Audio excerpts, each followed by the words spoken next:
हाँ, तो ये जो चैप्टर है हमारा, ये ज़रा बहुत ज़्यादा अजीब सा है, क्योंकि अब हमारी जो ग्रेट वॉर स्टार्ट हो गई है और यहाँ पे बहुत ज़्यादा पहले ही जंग स्टार्ट हो गई, कोई प्रिपरेशन नहीं, कुछ भी नहीं, डायरेक्ट अजब हमला करना स्टार्ट कर दिए। और इसकी वजह से जो हमारा एम्परर जैद है वो बड़ा कंफ्यूजन में और उसके सोल्जर्स बड़े कंफ्यूजन में थे और उसको कुछ समझ में नहीं आ रहा था।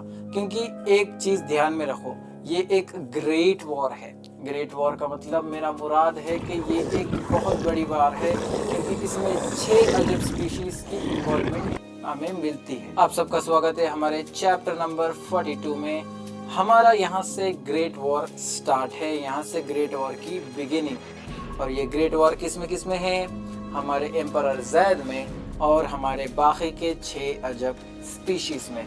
हम अब ये पूरा वॉर कवर करने वाले हैं। तो यहाँ पे चैप्टर की स्टार्टिंग ही वॉर के सीन से स्टार्ट होती है। यहाँ पे कोई कॉन्टेक्स्ट नहीं है कि ये इसके जनरल्स के वॉर के बाद क्या हुआ क्या नहीं। क्योंकि देखो, मैं एक बिगिनर हूँ, मैं माफ़ी चाहता हूँ, मैंने उतना सोचा नहीं और ये कहानी बड़ी जल्दी में लिखी गई है। तो डायरेक्ट वॉर में स्टार्ट होती है कि जो रेगिस्तान है, अब ये अपने कैपिटल में है मदीनतुल नूर में, तो इसके पास जो डेजर्ट है वो अनाउंस नहीं करा और वहाँ पे कोई हॉर्न्स नहीं बजे, कोई फायर जोन्स नहीं थे और कोई सडन चार्ज नहीं था। अब ऐसा लग रहा था कि एक ज़मीन ही हमारे एम्परर जैद को फेल कर रही है। इसके बाद अपना जो एम्परर है वो अपनी बड़ी सी आर्मी लेकर आउटस्कर्ट्स मतलब शहर के बाहर निकलता है और उसकी पूरी आर्मी पूरे जंग के मैदान में फैल जाती है। पूरे जंग के मैदान में किधर देखो उधर उसकी आर्मी होती है। यहाँ पे स्काउट्स ये भेज देता है, यहाँ पे स्क्वाड्स आते हैं वापस रिपोर्ट करने। वो कहते हैं कि कोई मूवमेंट नहीं, कोई आवाज़ नहीं, कोई गर्मी नहीं। मगर इनके जो घोड़े थे वो अभी भी हेजिटेट कर रहे थे, क्योंकि ऐसा लग रहा था कि इन घोड़ों को कुछ दिख रहा है, वो इंसानों को जो नहीं दिख रहा। अब यहाँ पे इनका वेट जारी था। अब ये जैसा जैसा वेट करते रहे, यहाँ पे हमारा नरेशन आगे बढ़कर कहता है कि रात हो गई और जितने भी अजब्स थे उन्होंने एक्ट स्टार्ट कर दिया। और हमारा पहला अजब हमें रिवील होता है।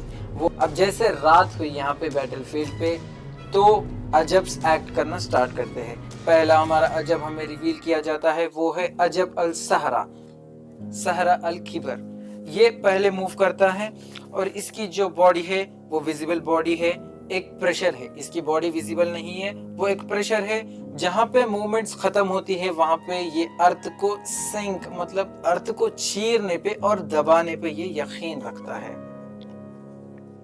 अब जैसे इनके हमले स्टार्ट हुए, जितने भी अक्रॉस द माइल, जितने भी किलोमीटर दूर थे, उनके अटैक स्टार्ट हुए और ये अननेचुरली अटैक कर रहे थे सोल्जर्स पे। ऐसा लग रहा था कि उनके जो नीज है, जो टखने हैं, वो जमीन में धंस जा रहे हैं और उनका बैलेंस जो है वो वेवर हो रहा है, उनका बैलेंस सही से नहीं है। और इनकी जो सीज थी, जो अटैक्स था, वो भी क्रैक हो गए। इनके एंकल्स पूरे पत्थर पे गिर गए। ये इतना बुरा एक का एक गिर रहे थे। अब ये सब डिस्ट्रक्शन, ये सब अननेचुरल चीजें देखकर जो हमारा एम्परर जैद है, जो कि टेंट में है, ऐसा समझ लीजिए आप, वो ऑर्डर करता है कि मुझे कोई रिपोजिशन दो या मुझे कोई रिस्पॉन्स दो। मगर उसके आदमी धीरे धीरे गिर रहे थे, उसको रिस्पॉन्स उतना खास नहीं मिलता। अब ये जितने भी आर्मी के लोग हैं वो अपने आप में स्ट्रगल करना स्टार्ट कर दिए। अब इसके बाद हमें बताया जाता है नैरेटर की तरफ से कि ये कोई अटैक नहीं था, ये था एक टेरेस्ट्रियल कंट्रोल। अब इसके कंट्रोल में ऐसा समझ लो कि इसके बाद हमारा दूसरा अजब यहाँ पे अपने आप को रिवील करता है। वो दूसरा अजब है हारित अल जुताहा। ये रिवील करता है और इसका जो पहला अटैक होता है वो एक नॉर्मल सोल्जर पे होता है, वो क्रश हो जाता है बिना कोई टेंशन के। अब ये अटैक करना स्टार्ट करते हैं हारूत अल जुताहा। ये हॉर्सेस पे अटैक करते हैं, उनके पांव तोड़ देते हैं। फिर बाद में ये ऑर्डिनरी सोल्जर्स को भी अटैक करते हैं। अब ये सब देखकर हमारा जैद ऑर्डर देता है कि बॉडीज को बर्न कर दो। क्यों देता है हमें उतना बताया नहीं गया, मगर हमें इतना बताया गया है कि उनका ज़िंदा रहने से अच्छा है बैटलफील्ड पे वो उनकी खाक, उनका डिनर बोला, उनका क्या कहते हैं खाना बनने से अच्छा है कि वो जलकर ख़त्म हो जाए। तो वो ऑर्डर देता है। फिर उसके बाद अब इनकी फाइट स्टार्ट हो गई समझो। अपने सोल्जर्स लड़ रहे हैं बैटल में। एम्परर जैद है, वो ऑर्डर्स दे रहा है, वो फॉर्मेशंस बना रहा है, मगर वो उतने काम नहीं कर रहे हैं। और मे आई रिमाइंड यू कि ये सिर्फ अभी 2 ही अजब्स अपने आप को रिवील कर लड़ रहे हैं। इसके बाद हमें बताया जाता है कि जितने भी इंसान थे, जितने भी आदमी थे, वो एक के बाद एक फेल होना स्टार्ट हो गए। और इनकी जो जमीन थी वो एक तरीके की नहीं थी, और जो हमारा हारित अल जुताहा था वो बॉडीज को मार कर छोड़ नहीं रहा था। जो गिर गए ना वो मरे नहीं थे, मगर उनको जो हारित अल जुताहा था वो सिर्फ छोड़ नहीं रहा था, उनको स्टैक अप कर रहा था, एक के ऊपर एक ऐसा टावर बना रहा था।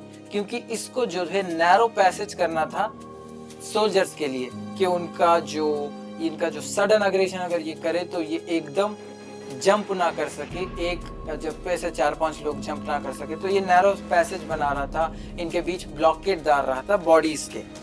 यहाँ पे अब हमें तीसरे अजब की होने की आहट मालूम होती है। हमारा तीसरा अजब अखील अल अज़्म डेथ को फॉलो करता है। वो आता है, उसको कोई नहीं देखता, मगर इंसान धीरे धीरे गिरना स्टार्ट हो जाते हैं। जो वेटरन्स है, जो एक्सपीरियंस सोल्जर्स है, वो जो फुल आर्मर में है, वो आधे कदम पे ही गिरना स्टार्ट हो जाते हैं। उनके जॉइंट्स अलग हो जाते हैं, कोई स्ट्राइक नहीं, कुछ नहीं, सिर्फ उनका हेयरलाइन फ्रैक्चर और उनके बोन्स टूटे, वो नीचे गिरे और गेम ओवर।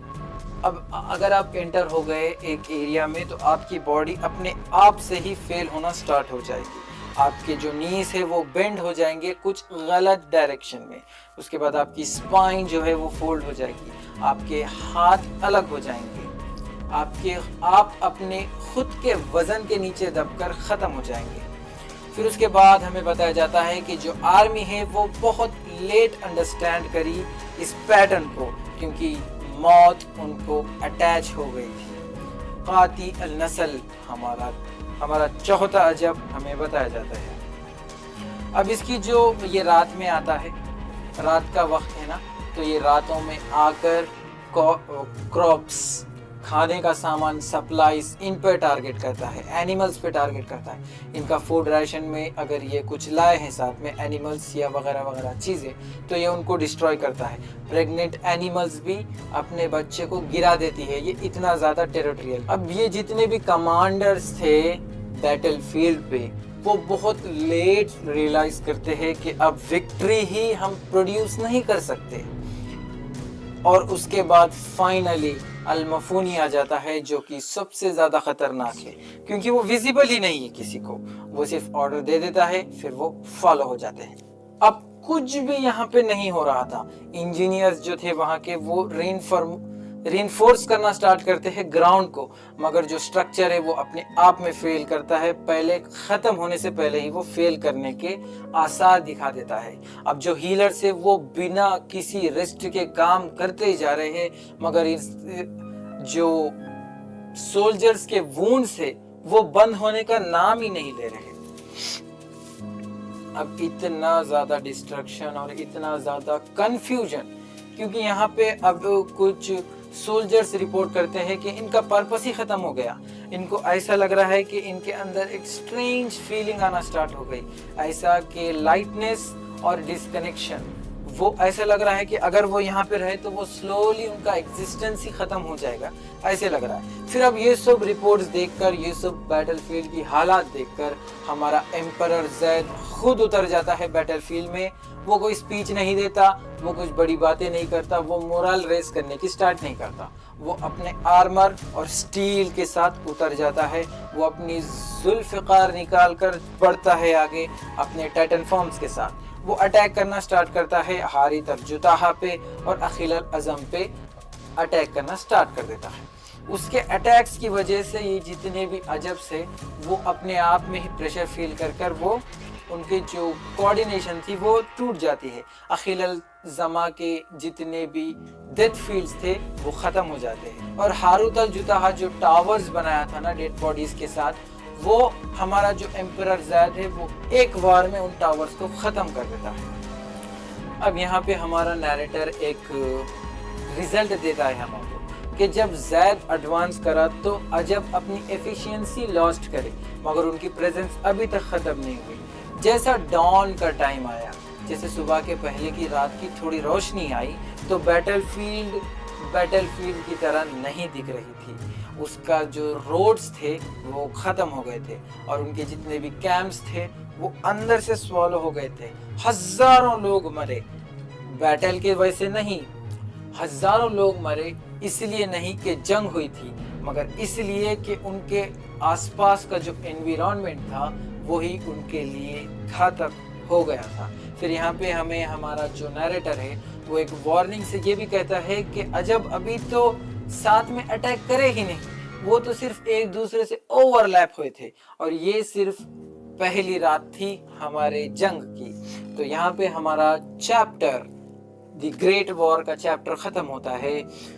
अब हमको इस स्टोरी से ये समझ में आता है कि पहले ही जंग में बहुत ज़्यादा कंफ्यूजन और बहुत ज़्यादा अजब के क्या कहते हैं अटैक्स बहुत ज़्यादा डेडली है और सोल्जर्स हज़ारों में मर रहे हैं, अजब्स भी वैसे ही मर रहे हैं। अब हमारा ज़ैद आगे जाकर क्या करता है वो देखने में हमें मज़ा आएगा। मैं आपसे मिलता हूँ अगले चैप्टर के साथ। शुक्रिया, बाय बाय।